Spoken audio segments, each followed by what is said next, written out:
तफसील में नहीं जा रहा हूँ। बादशाह ने कहा ले जाओ, ले आया। उसकी बेटी बड़ी हसीनो माजबीन थी, देख इस्लाम कैसे बढ़ा गया।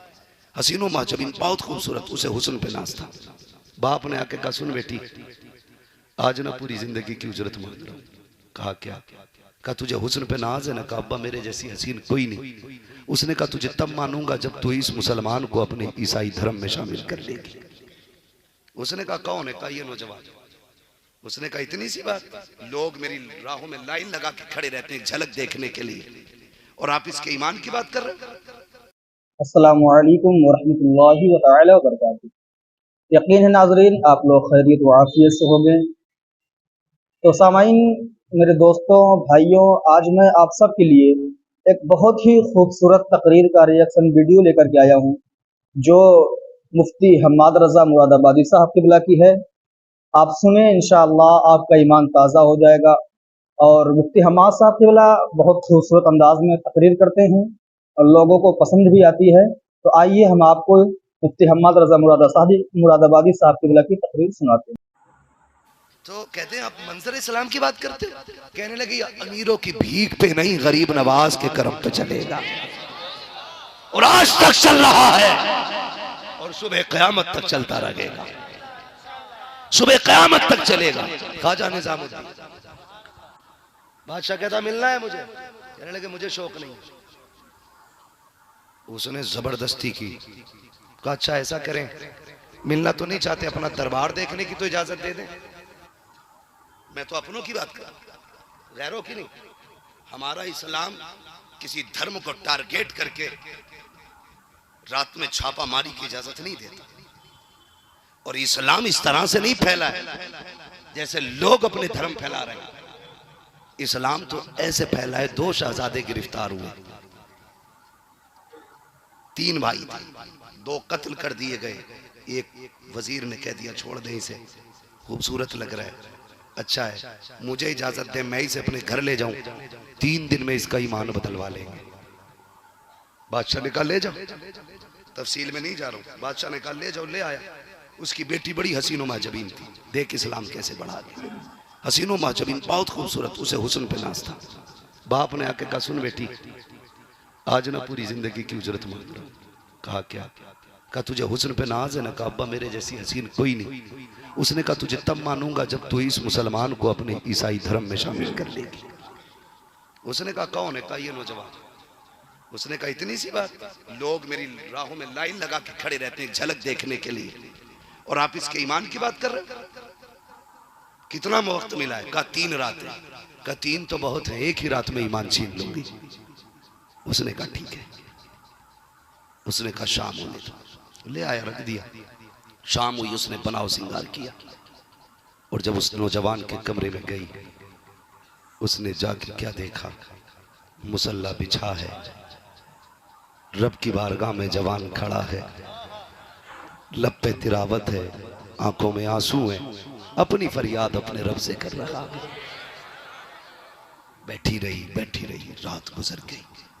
अब्बा ने कहा बेटी क्या रहा? कहा अब्बा शायद उसकी इबादत की रात थी कोई, इसलिए उसने मेरी तरफ तवज्जो ही नहीं की, तवज्जो ही नहीं की। आज की मोहलत और सुनो मेरी बहनों, फिर गई। अगले दिन फिर वही हाल, फिर नमाज सजदे क़याम, फिर आ गई। आज क्या हुआ? अब्बा शायद आज भी कोई रात थी, एक रात बस, कल की रात। जब तीसरी रात आई तो फिर उसके दिल में यह एहसास पैदा हो गया, ये इंसान है कि फरिश्ता है? जिस हुस्न को देखने के लिए लोगों की लाइन लगती है, ये एक नजर मुड़ के भी मुझे देखना पसंद नहीं कर रहा है। आखिर इसकी नजरों में ऐसा कौन सा हुस्न है जिसने मेरे हुस्न को फीका कर रखा है? आके कहती है तीसरी रात में, जवान तुझे खुदा का वास्ता आज जरा मेरी तरफ तवज्जो कर ले, मुझे तुझसे कुछ बातें करनी है। जवान ने सलाम फेरा, मुड़ के देखा क्या बात है। उसने कहा क्या तुझे मेरा हुस्न नजर नहीं आया? तो नौजवान ने कहा जिसने हुजूर का हुस्न देखा हो वो दुनिया के हुस्न पे नहीं बिका करते, हमने महबूब का हुस्न देख लिया है। तेरे हुस्न की औकात ही क्या है। उसने कहा फिर एक काम कर। कहा क्या? कहा हाथ बढ़ा के कलमा पढ़ा दे, मुझे भी अपना बना ले। कहा क्यों? कहा जिस मजहब का मानने वाला इतना पारसाग है, उस मजहब का लाने वाला कितना पारसा रहा। इस तरह से इस्लाम फैला, रातों रात डांके मार के नहीं, पैसों का लालच दे के नहीं। अगर लालच से इस्लाम फैलता तो सिर्फ मक्के में रह जाता, सिर्फ अरब में रह जाता। लेकिन दुनिया के कोने कोने पे जो इस्लाम फैला है, ये लालच की बुनियाद पे नहीं, हक्कानियत की बुनियाद पे फैला है। और बेटी इतनी अंधी हो गई, इतनी अंधी हो गई, किसी ने पैसे का लालच दिया, डूब गई। कसम खा के कहता हूं, भागने वालियों की बात नहीं, जो ससुराल चली गई और शोहर के घर सोने के लुक़्मे खा रही है, उनसे जाके पूछना क्या तुम्हें शोहर के घर के सोने के लुक़मों में वही लज्जत है जो बाप के घर की चटनी के लुक़मों में लज्जत आती थी? वो जबान पकड़ के कहेगी खबरदार, यहाँ की रोटी को मेरे बाप की रोटी से ना मिला लेना, उसके घर की चटनी के टुकड़े यहाँ के मुर्ग बकरों से ज्यादा अच्छे लगते थे। उनसे जाके पूछ बेटी बाप क्या होता है, उससे जाके पूछ तुझे पालने वाला कौन है, जो तुझे मान कहता रहा, सम्मान कहता रहा, अभिमान कहता रहा, अपना गुरूर अपना घमंड कहता रहा। कई बापों ने तो इतना प्यार बच्चियों से किया, कहते थे शुक्र है बेटा नहीं है, बेटी रब ने दी है, लेकिन बेटी में बेटे के भी जलवे नजर आते हैं, बेटी के भी जलवे नजर आते हैं। ये प्यार कौन करेगा? सिर्फ बाप।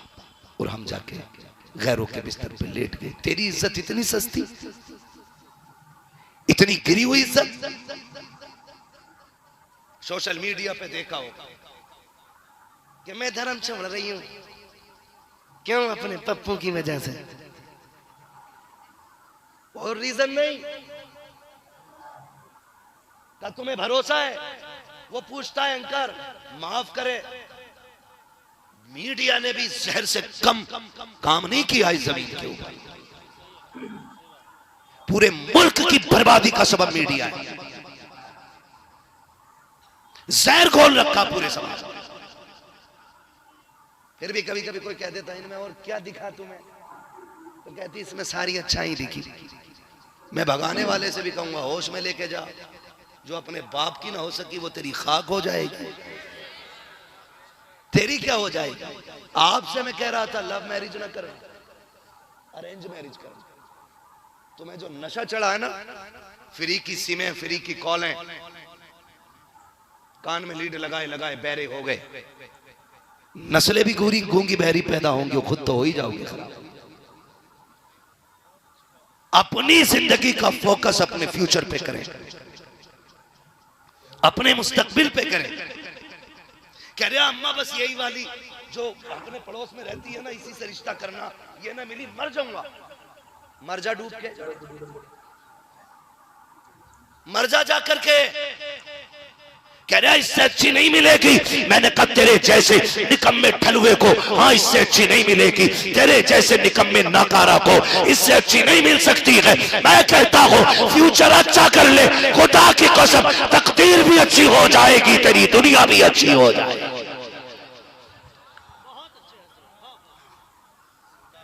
जिससे अपना पेट ही नहीं पलता उसे लड़की कौन देगा? मुझसे कोई पूछे कि लड़का चांद का टुकड़ा है लेकिन कमाता कुछ नहीं है, लड़की देगा? तो मैं कहूंगा इसे भीख में घर की बिल्ली भी ना दी, क्योंकि जिससे अपना पेट नहीं पालता वो मेरे घर के जानवर भी मार देगा। तो फिर भगाने का नंबर तो यूं ही आता ना, औकात तो है नहीं कुछ कमाने धमाने की। जिधर देखो वहां पे इश्क के बीमार बैठे हैं, हजारों मर चुके और सैकड़ों तैयार बैठे हैं। निकलो इस तमाशे से, अपना कल बेहतर करो। कल तुम अय्याशियों में डूबे रहे। सबसे बड़ी वजह बहनों के बिगड़ने की यह है, बहन भाइयों में फ्रेंडशिप चल रही है, दोस्ती।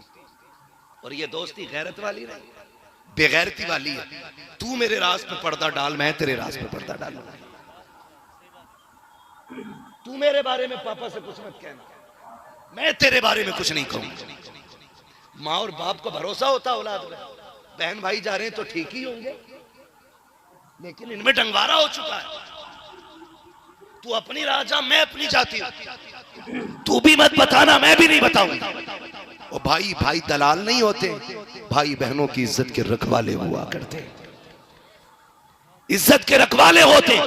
इन सारी बातों पे ध्यान दो जो मैं कहता जा रहा हूं। और मेरी बेटी सुन, तेरी इज्जत कितनी अजीम है, तुझे हव्वा की बेटी बनाया गया। ये अलग बात है कि नबुव्वत का ताज मर्दों के सर पे सजा, लेकिन नबी जिसकी गोद में आए वो औरत होती है, वो औरत ही होती है जिसकी गोद में नबियों ने आंखें खोली है, जिसके सीने का दूध वलियों ने पिया है, वो औरत ही होती है। जो अब्दुल कादिर की माँ है वो औरत है, जो सिद्दीक अकबर की माँ है वो भी औरत है, जो फारूक आजम की माँ है वो भी औरत है, जो उस्मान गनी की माँ है वो भी औरत है, जो करबला के ताजदार की माँ है वो भी तो औरत है, जो हैदर कर्रार की माँ है वो भी तो औरत है। तुझसे किसने कह दिया औरत बेवकार होती है? तूने औरत का मनसब समझा न की है। काश अगर तू सही से औरत हो जाती, दस्तरखान तेरा होता, खाना लाने वाला जिब्रील होता, हाथ तेरे उठते, दुआओं के किबले रब तेरे घर की तरफ फेर देता। खुदा की कसम अगर तू सही से मुसलमान होती, तेरे आंसू निकलते, खुदा तेरे बेटों के लिए जन्नत से जोड़े भेज दे। लेकिन तू सही से औरत बन तो सही, बन तो सही, पूरी जिंदगी चुगली करती रही। बेटी बैठी और अम्मा सेंचुरी मार रही है,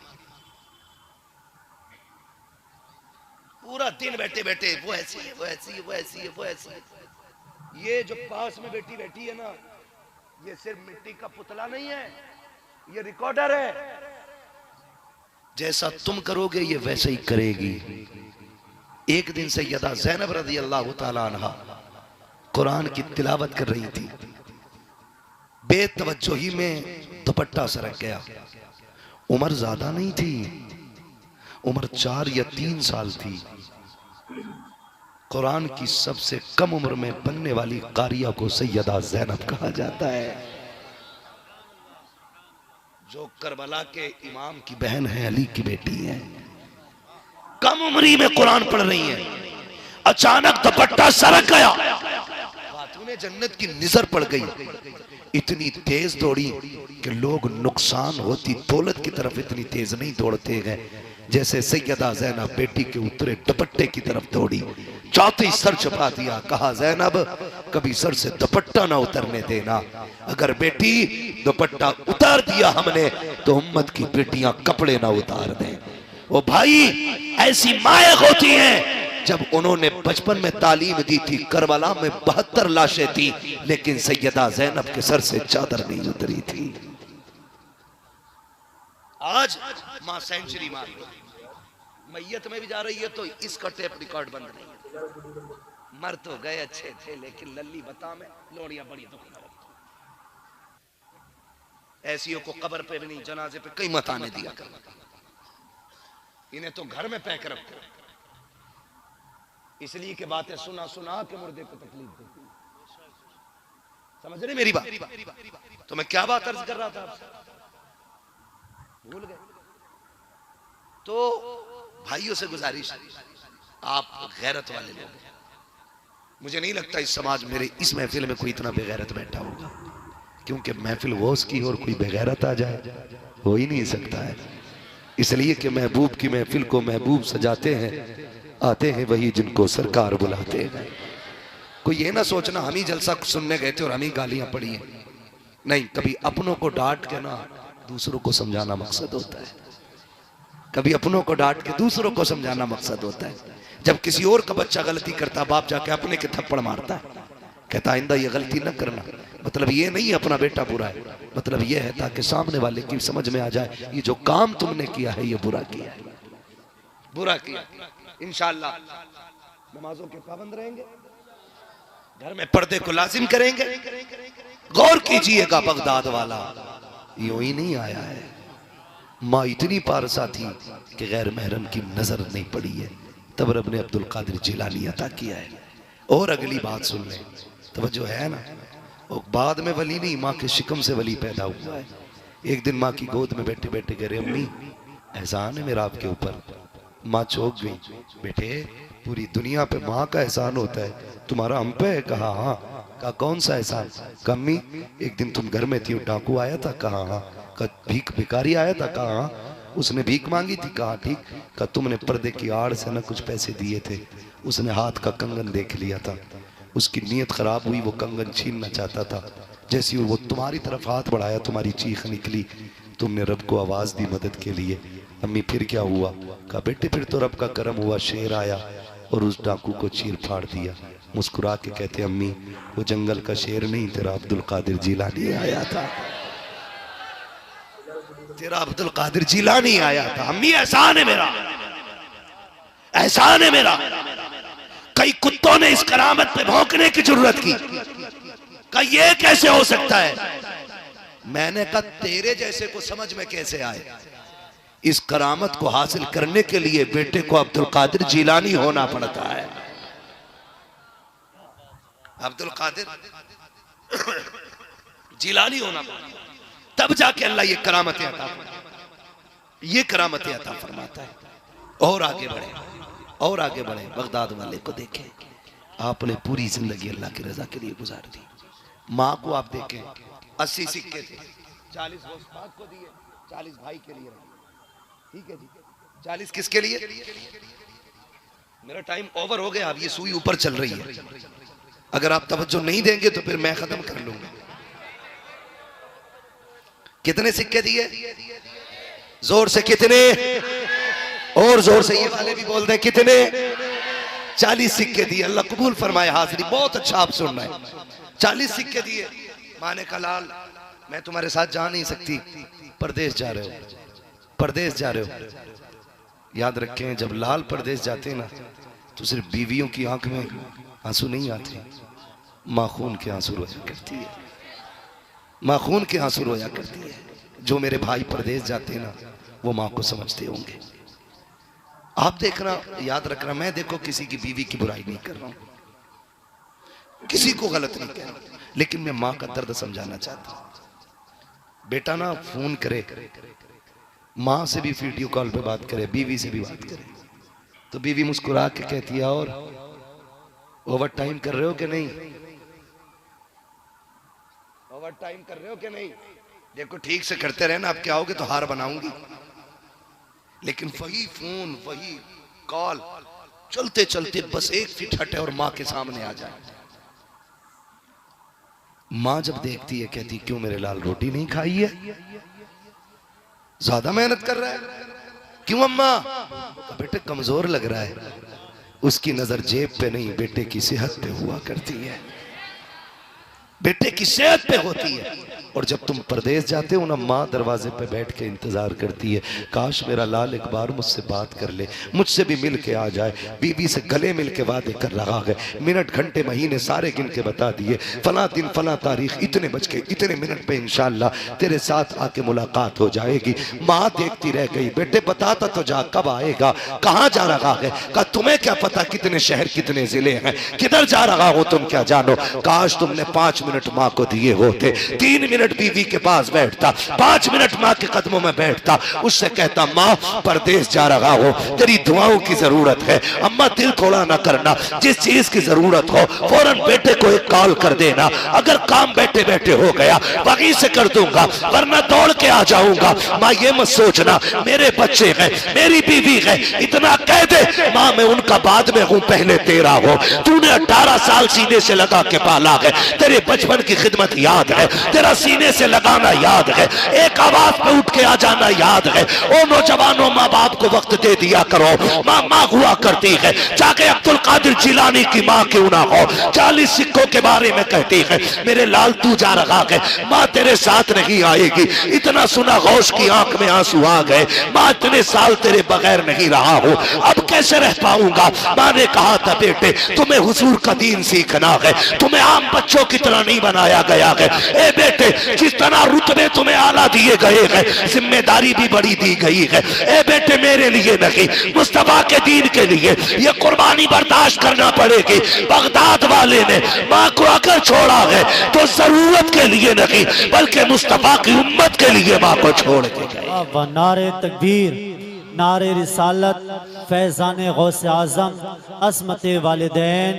मुफ्ती हम्माद साहब किबला। क्या बात है मुफ्ती साहब, बहुत अच्छा, सुभान अल्लाह। कोशिश करें अपनी माँ को वक्त दिया करें, माँ को वक्त दिया करें। परदेश रहते हैं, हम लोग भी अक्सर मुसाफिर लोग रातों दिन सफर में रहते हैं और जिंदगी मौत का कुछ नहीं पता। उजाले अपनी यादों के हमारे साथ रहने दो, न जाने किस गली में जिंदगी की शाम हो जाए। कोई नहीं जानता ये निकला है पलट के आएगा कि नहीं, कोई नहीं जानता मैं सफर कर रहा हूं मैं लौटूंगा कि नहीं। किसी को नहीं पता, अगर लौट आते हो तो रब का करम है, लौट आते हो तो रब का करम है। इसलिए घर से जाया करो ना, माँ को राजी करके उठा करो। पगलो जानते नहीं हो, माँ राजी हो ना तो रब मिट्टी को सोना बना देता है, और माँ नाराज हो तो रब सोने को मिट्टी कर देता है। गलत भूल में गलत सोच रहे हैं कि हम इनसे छुपा के रखें अमीर बन जाएंगे। अल्लाह की कसम बरकतें उठ जाती हैं, बरकतें उठ जाती हैं। बरकतें तभी रहती हैं जब माँ बाप का हिस्सा शामिल रहता है, माँ बाप का हिस्सा शामिल रहता है। बगदाद वाले की अम्मी कहती है, लाल जा रहे हो? जी अम्मी, मेरे सीने से लगे, पता था फिर ये पलट के नहीं आएगा। जानती थी बेटे से आखिरी मुलाकात है, अब शायद मेरी मुलाकात बेटे से ना हो। माँ ने 40 सिक्के दिए, सदरी में सिल दिए।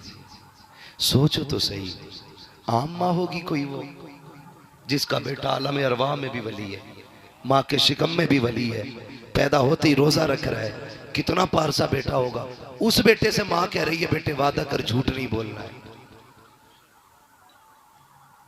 ये बात तो समझ में ही नहीं आती है। जो पैदाइशी वली हो, जिसका रोजा ना छूटा हो, वो झूठ बोलेगा? झूठ से मुश्किल काम था पैदा होते ही रोजा रखना। जिसने पैदा होते ही रोजा रखा, फिर उससे ये वादा क्यों लिया जा रहा है झूठ नहीं बोलना? बहुत गौर किया ना तो समझ में आया, सिर्फ गौ से पाक ही आगे तक का नहीं देखते थे, माँ भी बहुत आगे तक का देखती थी। गोया माँ ये कहना चाहती थी, अब्दुल कादिर जा तो रखे हो, काफिले के साथ जा रहे हो, मैं साथ नहीं हूं बेटे, लिहाजा अपनी चीज का हिसाब तुम्हें ही देना है।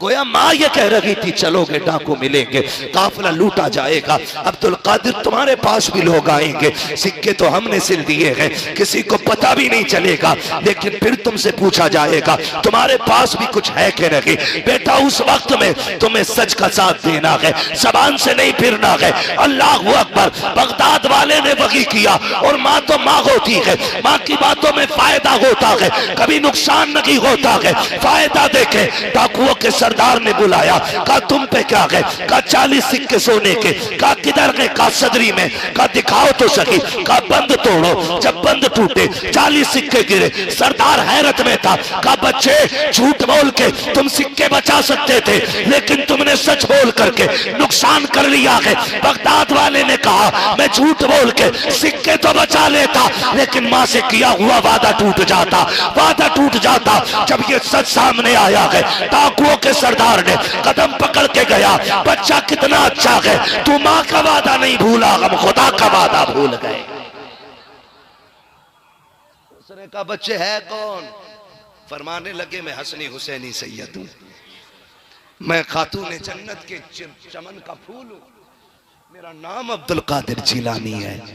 इतना सुना कदम पकड़े, कहने लगा देर न कर, तौबा करा के हमें भी अपना बना ले। जब सरदार ने इतनी बात कही तो जो साथी थे ना, कहने लगे उस्ताद चोरी साथ की है तो जन्नत में भी तो साथ जाना है, आप ही थोड़ी हमें भी जाना है। तारीख गवाह है, ये कमाल रब ने बगदाद वाले को बख्शा है। जितने लोगों ने उनके हाथ पे तौबा की, सिर्फ जन्नती रही, अल्लाह ने उन सबको वली बना डाला, वली बना डाला।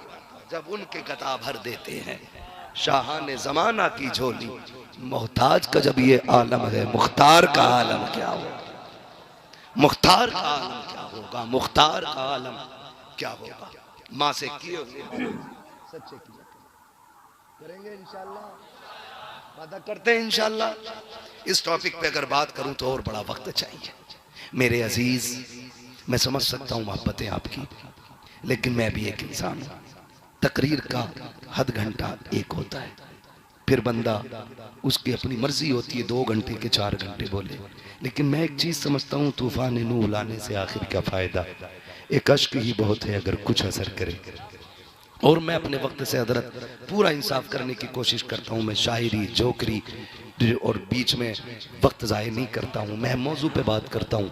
जितनी देर में 1 घंटा मैं बोलता हूँ, दुआ करता हूँ अल्लाह इसमें मेरे मतलब की बात ना आए, जो भी बात आए हुजूर के दीन की बात रहनी चाहिए। क्योंकि हमारा 1 घंटा आपको